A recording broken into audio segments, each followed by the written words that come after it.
I'm Yan Yan. This is my last video of 2022, and I'd like to end this year with a video about Beijing.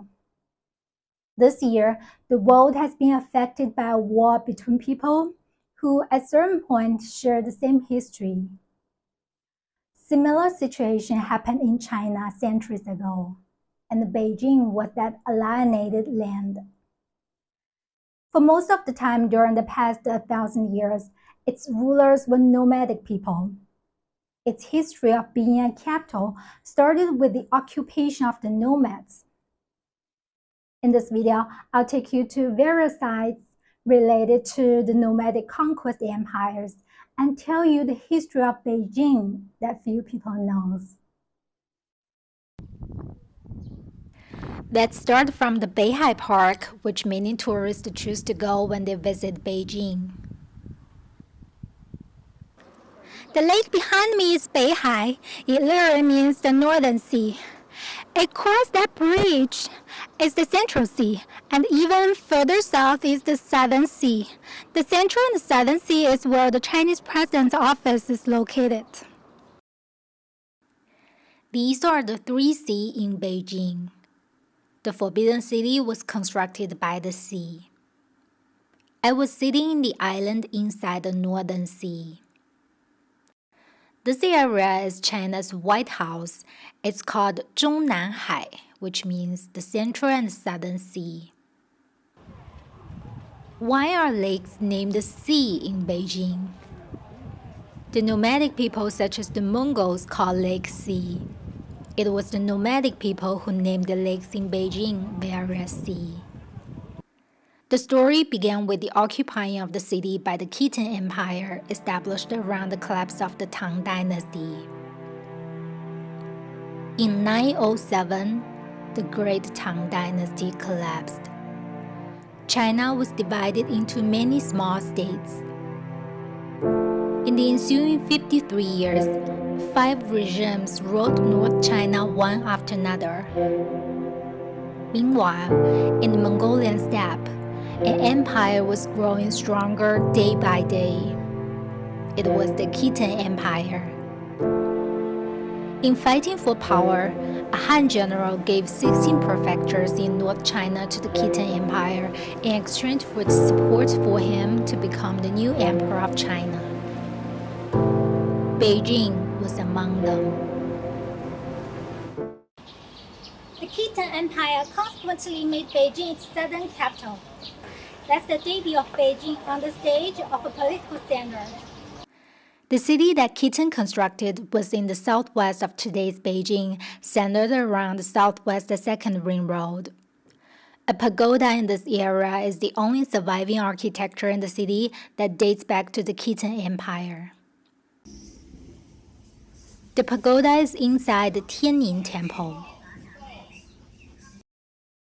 Before the establishment of an empire, Khitan existed as a vassal state of the Tang Dynasty and was heavily influenced by the Tang culture.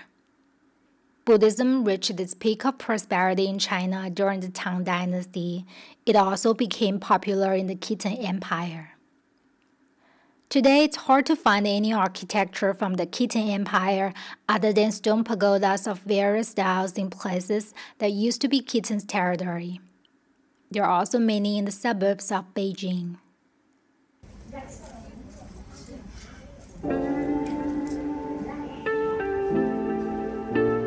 The Khitan emperors didn't live in Beijing, which was their southern capital.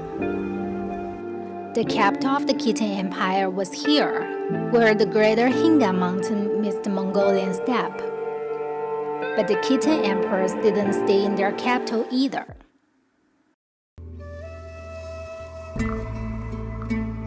As nomadic people, the Khitan emperor and his ministers would go hunting and camping in different places in 4 seasons. During the summer and winter camping, conferences would be held in the camp to discuss state issues. Spring camping was different. They would go fishing in icy lakes and rivers. During the spring camping, the emperor would receive the leaders of the nomadic Jurchen people who lived in this area.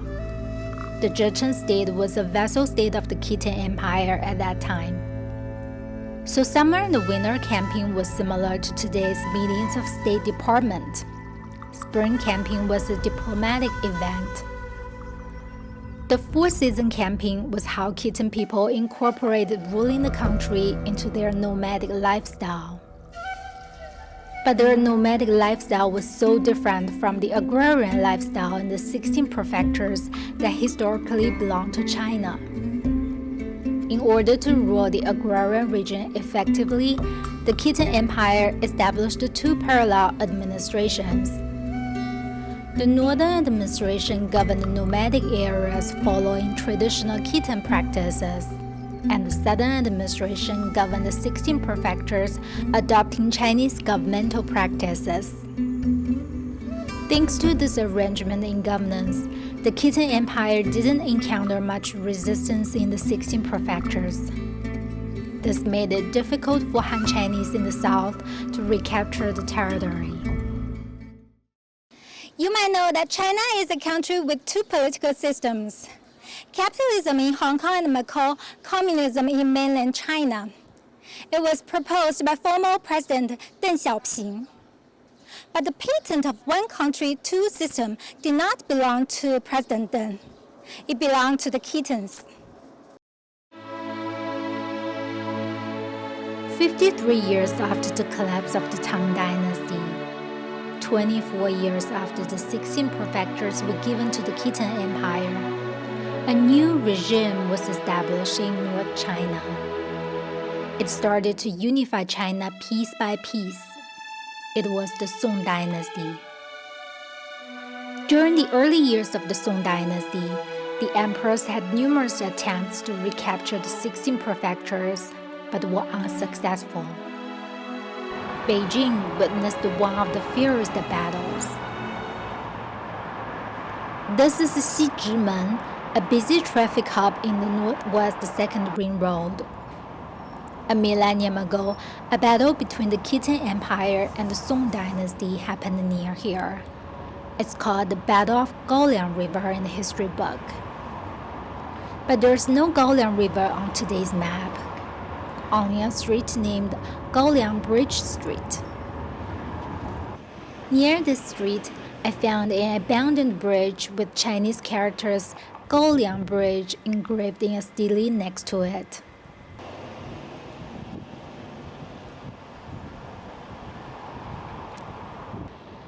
The park across the street is called the Park of Nanchang River. But the description on the gate confirmed this river that flows through the Beijing Zoo was the Gaoliang River in history.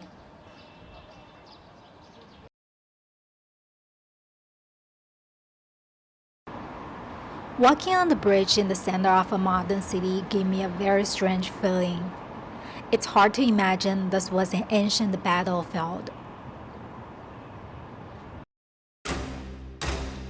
In 979, in order to recapture the 16 prefectures that were occupied by the Khitan Empire, Emperor Taizong of the Song Dynasty led a military expedition in person. He knew the Khitan Emperor went hunting, and the defense of Beijing was weak.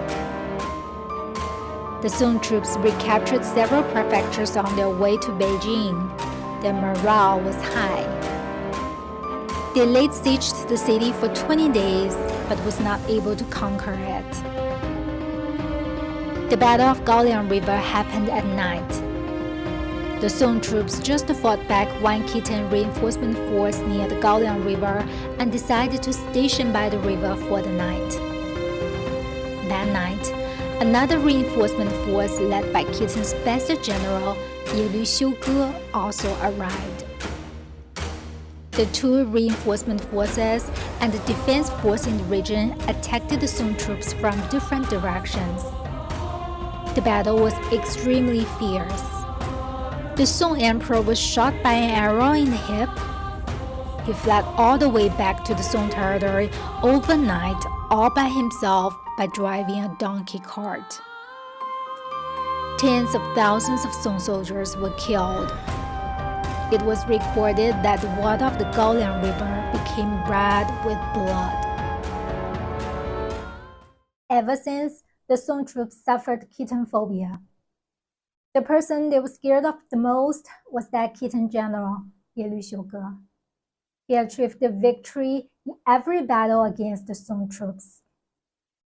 25 years later, with the pressure from the Khitan troops that were approaching the Song capital, the Song imperial court signed a peace agreement with the Khitan Empire in which Song acknowledged the 16 prefectures to be Khitan's territory and agreed to make an annual payment to the Khitan Empire.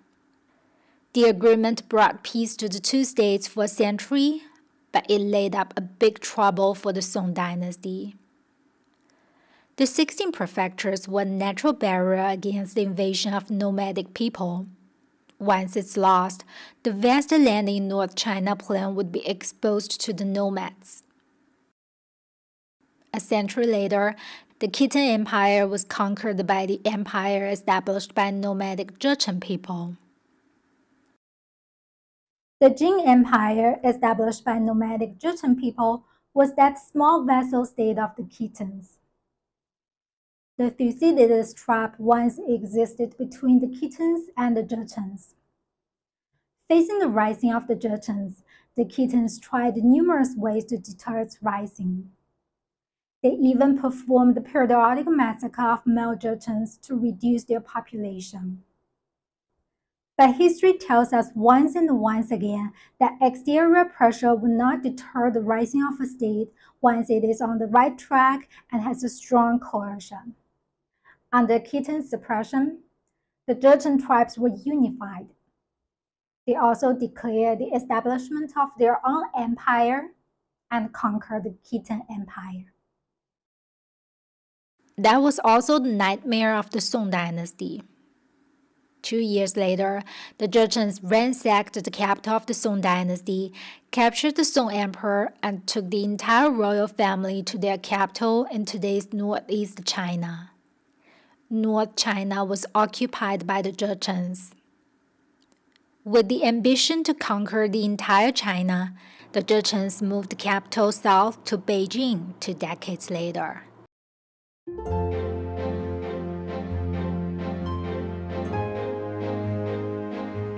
Before moving to Beijing, the Jurchens spent 2 years expanding the city constructed by the Khitans. New palaces and imperial gardens were built inside the city.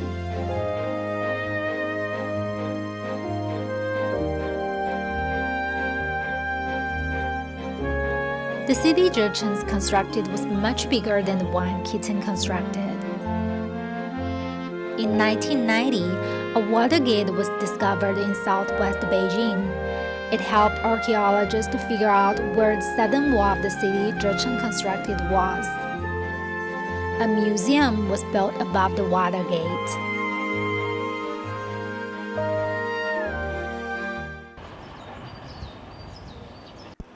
It's a very interesting museum.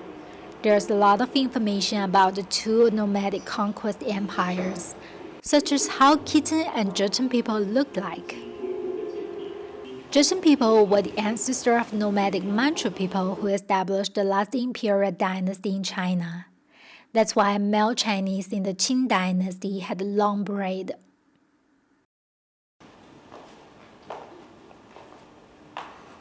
The archaeological site is one floor below.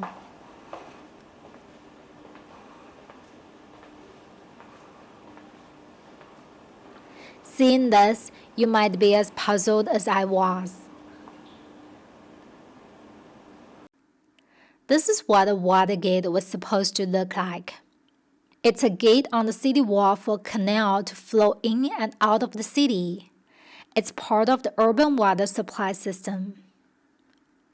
Take the city the Jurchens constructed, for example. Water was drawn from the mountains to the west of the city and was stored in a lake outside the city. Then water was drawn into the city via a canal. There should be a water gate here. The southern water gate is where the canal flew out of the city. This is the bottom of the canal. It's paved with tiles, and these tiles date back 1,000 years. This group of sculptures depict the scene of the construction of the city and the palaces. This was the designer. From his look, we can tell it's Han Chinese. Apparently, nomadic people who lived in tents were not as sophisticated as Han Chinese in constructing cities and palaces, so they hired Han Chinese. The sculptures are in a park named Park of the Capital of the Jin Empire. It's in the area of the city that the Zhichens constructed. The park is dedicated to a milestone of Beijing, the beginning of being a capital. During the Khitan Empire, Beijing was only the southern capital. But in the Jin Empire, Beijing was the capital. It was the political and economic center.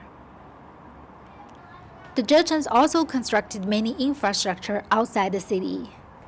The famous Marco Polo Bridge was built during this period. The Beihai Park also dates back to this period. The Zhichens built the palace of the capital here. So when the Zhichen emperors were bored, they could spend some time here with their concubines.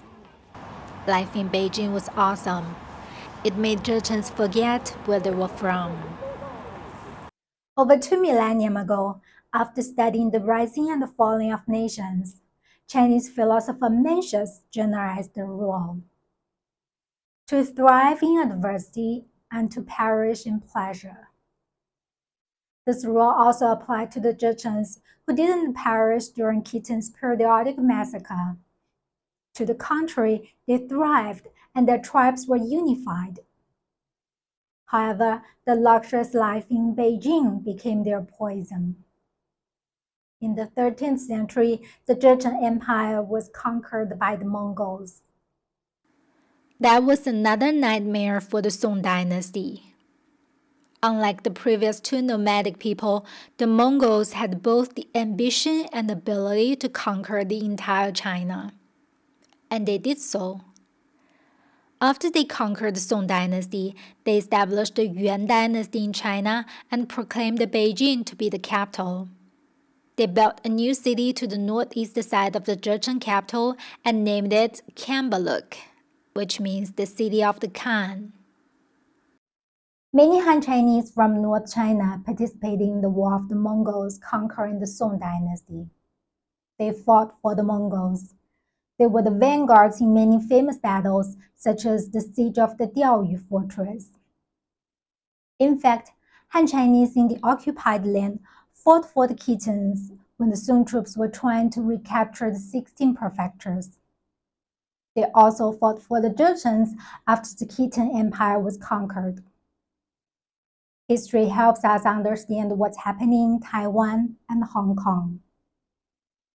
From the 16 prefectures were given to the Khitan Empire to when the Mongols launched the war against the Song dynasty, North China was occupied by the nomads for 3 centuries. It was short compared with the 5,000 years of Chinese history, but was long enough for Han Chinese there to lose their identification with China. The China during the entire Song dynasty was a foreign country to them. After the Mongols were expelled in 1368, Ming Dynasty was established with the capital in Nanjing. Several decades later, a new city was built on the ruin of Cambaluc. With that, the Ming Dynasty shifted its capital from Nanjing to Beijing. China's political center was shifted from south back to the north. It wasn't simply shifted back to the previous capitals such as Kaifeng, Xi'an, or Luoyang.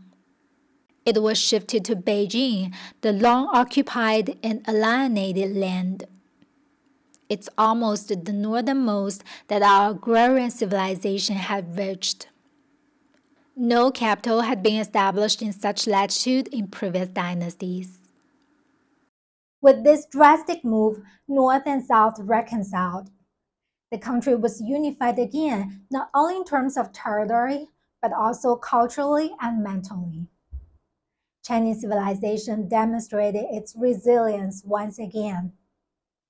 When I reflect on this history at the end of 2022, I really appreciate this reconciliation in history. I'm Yan Yan. Thanks for watching the video. Subscribe to my channel. I'll see you next year.